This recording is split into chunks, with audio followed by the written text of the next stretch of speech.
Welcome friends. আজকে fundamental right শুরু করব। Part 3 of Indian constitution. Part 1 part 2 already তোমাদের হয়ে গেছিলো। ইন্ডিয়ান কনস্টিটিউশনের পার্ট 3তে ফান্ডামেন্টাল রাইট অর্থাৎ মৌলিক অধিকারের কথা বলা রয়েছে, যেটা আর্টিকেল 12 থেকে শুরু হচ্ছে, আর্টিকেল 35-এ গিয়ে শেষ হচ্ছে। আজকের ফান্ডামেন্টাল রাইটের ইন্ট্রোডাকশন পার্টটা আমরা জানবো। আমাদের ফান্ডামেন্টাল রাইটটা কী জিনিস, কেমন জিনিস, এটুকুই জানবো। এই যে ফান্ডামেন্টাল রাইট, এটা একটা মৌলিক অধিকার। এই মৌলিক অধিকার কথার অর্থ কী? অর্থাৎ এমন কিছু অধিকার, যেমন মৌলিক সংখ্যা বা প্রাইম নাম্বার যেটা আমরা জানি, যেটাকে কোনো কিছু দিয়ে ভাঙা যায় না ওই সংখ্যাটা ছাড়া, ঠিক সেই রকমই এটা এমন একটা অধিকার ইন্ডিয়ান সিটিজেনদের জন্য যেটা কখনোই কেউ তাদের কাছে থেকে কেড়ে নিতে পারে না। এবারে এই যে ফান্ডামেন্টাল রাইটসগুলো আছে, এই রাইটগুলো কারা পাবে? ইন্ডিয়ান সিটিজেনরা পাবে। কে দেবে? গভর্নমেন্ট প্রোভাইড করবে, অর্থাৎ রাষ্ট্র প্রোভাইড করবে সিটিজেনদের জন্য। ঠিক আছে। আমাদের অরিজিনাল কনস্টিটিউশনে টোটাল 7খানা ফান্ডামেন্টাল রাইট ছিল। এখন আমরা কত ধরনের ফান্ডামেন্টাল রাইট পাই? 6টা ফান্ডামেন্টাল রাইট আছে এখন আমাদের, একটা বাদ গিয়েছে। আচ্ছা, বলে রাখি, অরিজিনাল কনস্টিটিউশন মানে 1950 সালের 26শে জানুয়ারি যে কনস্টিটিউশনটাকে অ্যাডপ্ট করা হয়েছিল সেটাকে অরিজিনাল কনস্টিটিউশন বলি। কেন অরিজিনাল কনস্টিটিউশন বলি? কারণ সেটা একেবারে প্রথম গৃহীত কনস্টিটিউশন এবং সেখানে কোনো রকম অ্যামেন্ডমেন্ট ছিল না। বোঝা গেল? তাই বলে আমরা এটাকে ডুপ্লিকেট কনস্টিটিউশন বলি এমন কোনো ব্যাপার না। টার্মটা ওটা অরিজিনাল কনস্টিটিউশন হিসেবে ইউজ করা হয়। ঠিক আছে। সেই কনস্টিটিউশনটাই এখনও ব্যবহার করা হয়, কিন্তু অনেকবার অ্যামেন্ডমেন্ট হয়েছে, অনেক ধরনের অ্যামেন্ডমেন্ট হয়েছে। তাই এখন আমরা অরিজিনাল কনস্টিটিউশন বলতে যেটা বুঝবো সেটা হচ্ছে 1950 সালের 26শে জানুয়ারি যে কনস্টিটিউশনটা অ্যাডপ্ট করা হয়েছিল সেটা হচ্ছে আমাদের অরিজিনাল কনস্টিটিউশন। তাহলে সেই কনস্টিটিউশন অনুযায়ী আমাদের 7 ধরনের ফান্ডামেন্টাল রাইট ছিল, বর্তমানে আছে 6টা। অর্থাৎ এক ধরনের ফান্ডামেন্টাল রাইট আমাদের থেকে কেড়ে নেওয়া হয়েছে বা বাদ দেওয়া হয়েছে। কেন কেড়ে নেওয়া হয়েছে, কেন বাদ দেওয়া হয়েছে, এগুলো ডিটেলসে আমরা পরে জানবো। তো কি ফান্ডামেন্টাল রাইট আছে বা কী ধরনের ফান্ডামেন্টাল রাইট আছে?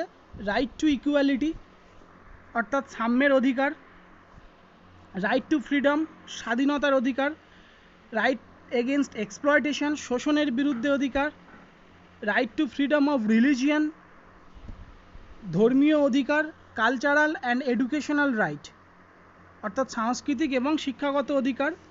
Next number 6, right two constitutional remedies. Constitutional remedies অর্থাৎ যদি আমরা এই উপরের 5খানা রাইট না পেয়ে থাকি, right to equality, right two freedom, right against exploitation, right two freedom of religion, cultural and educational right, এগুলো যদি আমরা না পেয়ে থাকি তাহলে আমরা এর রেমেডি পাচ্ছি না, মানে আমাদের সমস্যা হচ্ছে। এবং রেমেডি মানে জানি পথ্য, এবং তার রেমেডি আমরা পেয়ে থাকবো। রেমেডি অর্থাৎ কোথায় যাব? আমরা সুপ্রিম কোর্ট বা হাইকোর্টে যাব, যে আমাদের রাইটগুলো আমরা ঠিকঠাক পাচ্ছি না, এবং হাইকোর্ট বা সুপ্রিম কোর্ট সেগুলো আমাদের জন্য ব্যবস্থা করে দেবে। এই উপরের যে 5খানা রাইট আছে, এই 5খানা রাইট যদি আমরা না পেয়ে থাকি তাহলে আমরা 6 নম্বর রাইটটা অ্যাপ্লাই করতে পারি। ঠিক আছে। তাহলে 6 নম্বর রাইটটা আমরা কখন অ্যাপ্লাই করতে পারি? রাইট টু কনস্টিটিউশনাল রেমেডিস, যদি 5খানা যে আমাদের অন্যান্য ফান্ডামেন্টাল রাইট আছে সেই ফান্ডামেন্টাল রাইটের মধ্যে যদি কোনো একটা আমরা না পেয়ে থাকি।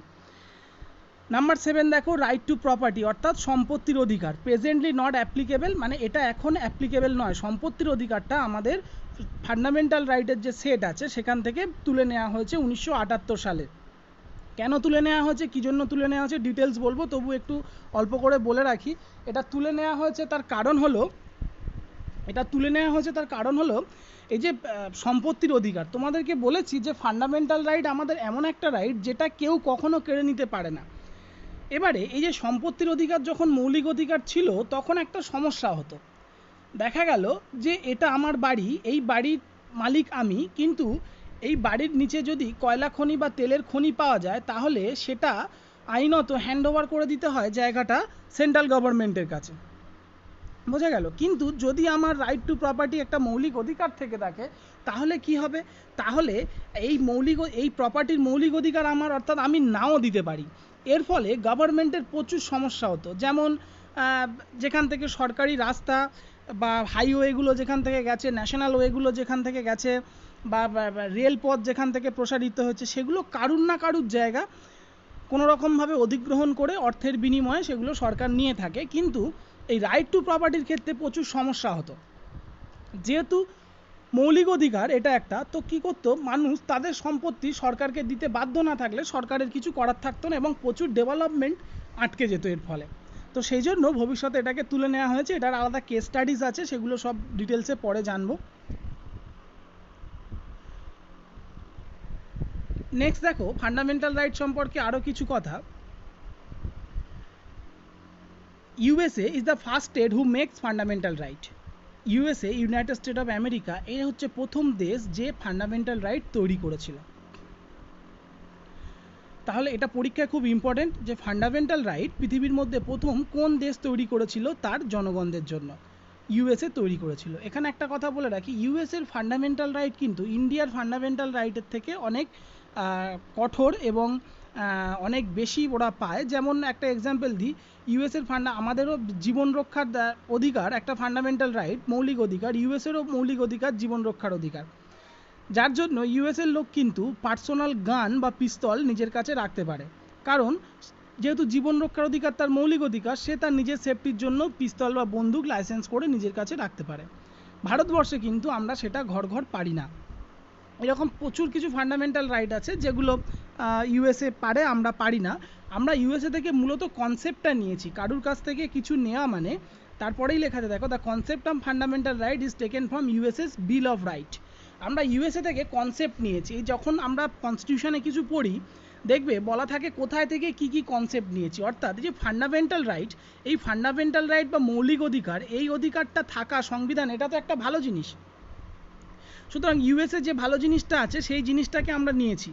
এই নেওয়াটা কিন্তু নেওয়া মানে হুবহু তার দেখে টুকে দেওয়া নয়। কারুর একটা ভালো কনসেপ্ট, সেটা আমি আমার লাইফে অ্যাপ্লাই করলাম, এটা গুড, এই নেওয়াগুলো ভালো নেওয়া, এমনটা না। তোমাদের অনেকের কাছে এটা মনে হয় যে আমরা হয়তো বিশ্বের বিভিন্ন সংবিধান থেকে অনেক কিছু টুকে নিয়েছি। না, টুকে নিইনি। অবশ্যই প্রত্যেকটা মানুষের থেকে নেওয়ার আছে, প্রত্যেকটা সব জায়গা থেকে কিছু না কিছু ভালো জিনিস আছে এবং ভালো জিনিস শেখার আছে, সেগুলো আমাদেরকে নিতে হবে এবং সেগুলো নিলে আমাদের দেশ উন্নতি করবেই। এটা তৎকালীন বি.আর. আম্বেদকর এবং যারা সংবিধানের মেকার ছিলেন তারা জানতো। তাই সমস্ত দেশের যে ভালো ভালো জিনিসগুলো সেগুলো আমরা আমাদের কনস্টিটিউশনের মধ্যে সেই কনসেপ্টগুলো কাজে লাগিয়েছি এবং সেই কনসেপ্টগুলোকে কাজে লাগিয়ে আমরা আমাদের মতো করে তৈরি করেছি। আমরা মনে করলে কিন্তু ইউএসএর মতো নিজের জীবন রক্ষার অধিকারের জন্য ফান্ডামেন্টাল রাইট অর্থাৎ একটা পিস্তল রাখার আইন তৈরি করতে পারতাম, কিন্তু ভারতবর্ষের মতো এরকম জায়গাতে যদি প্রত্যেকটা মানুষের হাতে একটা করে পিস্তল থাকতো তাহলে বলার অপেক্ষা রাখে না যে এই মুহূর্তে কী ঘটনা ঘটতো। ঠিক আছে, তাহলে কনসেপ্ট নিয়েছি, অর্থাৎ হুবহু টুকে দিইনি, আমরা আমাদের মতো করে নিয়েছি। আরও একটা জায়গা তোমাদের বোঝা উচিত, ইউএসের যে কনস্টিটিউশন সেটা কিন্তু পৃথিবীর সবথেকে ছোট কনস্টিটিউশন। 7খানা আর্টিকেল আছে, তারপরে কনস্টিটিউশন শেষ, এবং এই আর্টিকেলগুলোকে কখনোই অ্যামেন্ড করা যাবে না, অর্থাৎ সংশোধন করা যাবে না। 1, 2, 3, 4, 5, 6, 7, তারপরেই ওদের কনস্টিটিউশন শেষ।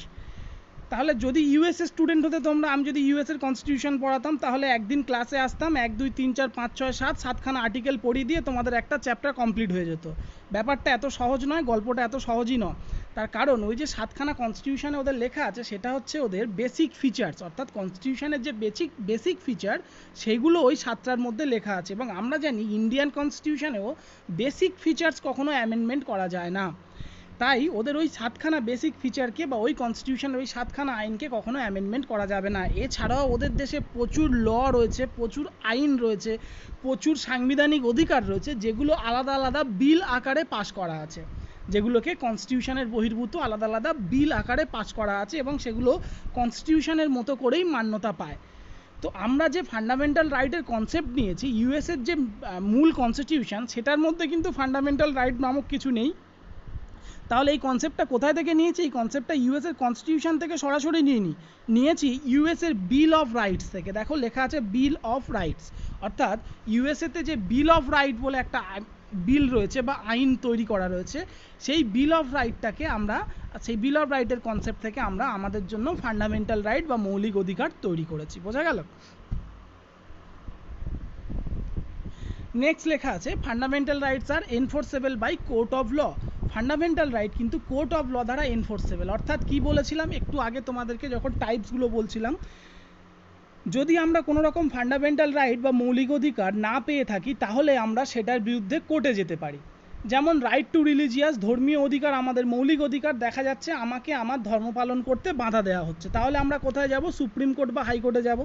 সুপ্রিম কোর্ট বা হাইকোর্টের দায়িত্ব যে আমি যাতে আমার ধর্ম পালন করতে পারি সেই ব্যবস্থা করে দেওয়া, এটাকেই বলছে enforceable by court of law. তাহলে আমাদের ফান্ডামেন্টাল রাইটগুলো কিন্তু কোর্ট অফ ল দ্বারা এনফোর্সেবল, ঠিক আছে। কেন বলা হচ্ছে? অনেক দেশের ফান্ডামেন্টাল রাইট আছে, তাদের ফান্ডামেন্টাল রাইট আছে, কিন্তু সেগুলো কোর্ট অফ ল দ্বারা এনফোর্সেবল না, কেবলমাত্র একটা অধিকার দিয়ে ছেড়ে রাখা হয়েছে, এমনটা কিন্তু ভারতবর্ষের ক্ষেত্রে নয়। আমাদের যে ফান্ডামেন্টাল রাইট সেটা হচ্ছে longest and enforceable rights in the world. Longest মানে যতগুলো দেশের fundamental right court of law দ্বারা এনফোর্স করা যায় তাদের মধ্যে আমাদের ফান্ডামেন্টাল রাইট হচ্ছে সব থেকে বড়। এত বড় ফান্ডামেন্টাল রাইট এবং যেগুলো এত বেশি ফান্ডামেন্টাল রাইট এবং যেগুলো কিনা সবগুলোই কোর্ট অফ ল দ্বারা এনফোর্সেবল, এইরকম ফান্ডামেন্টাল রাইট কিন্তু পৃথিবীতে আর অন্য কোথাও নেই, কেবলমাত্র আমাদের দেশেই রয়েছে। Fundamental rights are not applicable to mentally ill or bankrupt person. Fundamental right কিন্তু মেন্টালি ইল বা ব্যাংক্রাফট পারসনের ক্ষেত্রে অ্যাপ্লিকেবল না। অর্থাৎ কোনো মানসিক অসুস্থ ব্যক্তি বা একজন দেউলিয়া ব্যক্তি যে কিনা ব্যাংক্রাফট হয়ে গেছে, যেমন বিজয় মালিয়া বলতে পারো, বা এমন অনেককেই যাদেরকে দেউলিয়া, যার কোনো সম্পত্তি নেই, সে রাস্তায় রাস্তায় ঘুরে বেড়ায়, এমন মানুষ হলেও কিন্তু তাকে আমরা ব্যাংক্রাফটই বলবো বা মেন্টালি ইল, তাদের ক্ষেত্রে কিন্তু ফান্ডামেন্টাল রাইট প্রযোজ্য নয়। যেমন একটা মেন্টালি ইল পারসন, তাকে তো আমরা ধরে নিয়ে গিয়ে খাঁচায় রেখে দিই, পাগলা কারোতে যেমনভাবে রাখা হয় আর কি, তাহলে সে কি বলতে পারে এটা আমার ফান্ডামেন্টাল রাইটের এগেনস্টে যাচ্ছে না? সে যেহেতু মেন্টালি ইল তাই তার ফান্ডামেন্টাল রাইট কিছু থাকবে না। বা ব্যাংক্রাফট পারসন, যারা ব্যাংক্রাফট পারসন, তাদের কিন্তু ফান্ডামেন্টাল রাইট দেওয়া হবে না। এই যেসব মানুষগুলো বর্তমানে ভারতবর্ষ ছেড়ে অন্য অন্য জায়গায় পালিয়ে গেছে, নীরব মোদি, ললিত মোদি, তারপরে আমাদের বিজয় মালিয়া, এদের কিন্তু ভারতবর্ষের আর ফান্ডামেন্টাল, যদি কখনো ভারতবর্ষে আসে তাহলে কিন্তু তারা আর ফান্ডামেন্টাল রাইট এখানে পাবে না। নেক্সট দেখো লেখা আছে ফান্ডামেন্টাল রাইটস আর অ্যামেন্ডেবল। ফান্ডামেন্টাল রাইটগুলোকে অ্যামেন্ড করা যেতে পারে, অর্থাৎ সংশোধন করা যেতে পারে। এর প্রমাণ তোমরা আগেই পেয়েছো, রাইট টু প্রপার্টি যেটা ছিল সেটাকে সংশোধন করে আমাদের ফান্ডামেন্টাল রাইট থেকে সরিয়ে দেওয়া হয়েছে, সুতরাং ফান্ডামেন্টাল রাইট অ্যামেন্ড করা হয়েছে। কিন্তু এটা মনে রাখো, ফান্ডামেন্টাল রাইট যখনই অ্যামেন্ড করা হোক না কেন, এমন কিছু অ্যামেন্ড করা যাবে না যেটাতে আমাদের বেসিক স্ট্রাকচারটা ক্ষুণ্ণ হয়। অর্থাৎ দেখা গেল ইন ফিউচার কখনো যদি কেউ মনে করে যে রাইট টু রিলিজিয়াস, অর্থাৎ প্রত্যেকে যে ফ্রিলি ধর্ম পালন করতে পারে, প্রত্যেকটা ধর্মের মানুষরা, হিন্দু, মুসলিম, খ্রিস্টান, বৌদ্ধ, যদি মনে হয় যে এই ব্যাপারটা ফান্ডামেন্টাল রাইট বা মৌলিক অধিকার থেকে সরিয়ে দেবে কোনো সরকার বা কোনো গভর্নমেন্ট, তাহলে কিন্তু পারবে না। কেন পারবে না? কারণ আমাদের বেসিক ফিচারের মধ্যে সেকুলারিজম একটা বেসিক ফিচার, অর্থাৎ ধর্মনিরপেক্ষতা আমাদের দেশের একটা বেসিক ফিচার। সুতরাং কেউ যদি মনে করে ধর্মনিরপেক্ষতাকে বাদ দিয়ে দেবে, তাহলে কিন্তু সেটাকে বাদ দিতে পারবে না। আবার আমাদের দেশের ফান্ডামেন্টাল রাইটে অনেক প্রবলেম আছে, যেমন ভারতবর্ষ একটা সবথেকে বড় একটা ডেমোক্রেটিক কান্ট্রি, এত বড় গণতান্ত্রিক দেশ পৃথিবীতে আর কারুর নেই, কোনো দেশ নেই। কিন্তু দেখো ভারতবর্ষেই রাইট টু ভোট, অর্থাৎ ভোটাধিকার, ভোট দেওয়ার অধিকারটা কিন্তু মৌলিক অধিকার নয়। সুতরাং কেউ যদি মনে করে ইন ফিউচার রাইট টু ভোটটাকে মৌলিক অধিকারের মধ্যে ঢোকাবে, তাহলে ঢোকাতেই পারে, সেক্ষেত্রে বেসিক ফিচার নিয়ে কোনো সমস্যা হচ্ছে না, ঠিক আছে। তো তাহলে বোঝা যাচ্ছে ফান্ডামেন্টাল রাইটগুলোকে আমরা অ্যামেন্ড করতে পারি। Next and last, they can be suspended during national emergency except the right guaranteed by the article 20 and 21। কি বলছে? ফান্ডামেন্টাল রাইটগুলোকে ন্যাশনাল এমার্জেন্সির সময় সাসপেন্ড করা যেতে পারে। যখন ন্যাশনাল এমার্জেন্সি বা জাতীয় জরুরি অবস্থা ঘোষণা করা হবে, সেই সময় কিন্তু ফান্ডামেন্টাল রাইটগুলোকে, সমস্ত ধরনের ফান্ডামেন্টাল রাইট যদি রাষ্ট্রপতি মনে করে সাসপেন্ড করে দিতে পারে, কেবলমাত্র 20 আর 21 এই দুটো বাদ দিয়ে। এটা খুব ইম্পর্টেন্ট, মনে রেখো, অনেকবার পরীক্ষাতে এটা এসছে, WBCS প্রিলি, মেন, অনেক জায়গাতেই এসছে যে কোন দুটো ফান্ডামেন্টাল রাইটকে আমরা ন্যাশনাল এমার্জেন্সির সময়ও বাদ দিতে পারি না। সেটা হচ্ছে 20, আর্টিকেল 20 and 21, ঠিক আছে। তো ন্যাশনাল এমার্জেন্সির সময় সমস্ত আর্টিকেল বাদ যেতে পারে। 20, 21 এই দুটোতে কি আছে? 20তে আছে হচ্ছে protection against the conviction of crime, অর্থাৎ বা ন্যাশনাল এমার্জেন্সি চলছে বলে আমার বাড়িতে কেউ ডাকাতি করে চলে যাবে, আমি তার বিচার পাবো না, এমন ব্যাপারটা নয়। এটা আর্টিকেল 20তে বলা রয়েছে। এরকম যে কোনো ক্রাইমের এগেনস্টে প্রোটেকশন পাওয়ার অধিকার, যে মানুষের মৌলিক অধিকার, ঠিক আছে, সেটা এখানে বলা রয়েছে। আর্টিকেল 21 হচ্ছে life and liberty. Life and লিবার্টির মধ্যে অনেক ব্যাপার আছে, যখন আর্টিকেল 21টাকে ডিটেলস পড়াবো তখন বুঝতে পারবে যে আমার জীবনের অধিকার এবং আমার স্বাধীনতার অধিকার, ঠিক এই দুটো অধিকারকে কখনো কেউ কেড়ে নিতে পারবে না। ন্যাশনাল এমার্জেন্সি চলছে বলে তুমি রাস্তায় বেরোলেই পুলিশ তোমাকে গুলি করে মেরে দিল, এমন ব্যাপারটা ঘটবে না, ঠিক আছে? তোমার জীবনের অধিকার রয়েছে। এবং আর্টিকেল 20 তোমার যে কোনো ক্রাইমের এগেনস্টে সুরক্ষা পাওয়ার অধিকারও তোমার রয়েছে, এগুলো সবসময়ই বজায় থাকবে। এই দুটো ফান্ডামেন্টাল রাইট, এগুলো কিন্তু তুমি সবসময় পেয়ে থাকবে।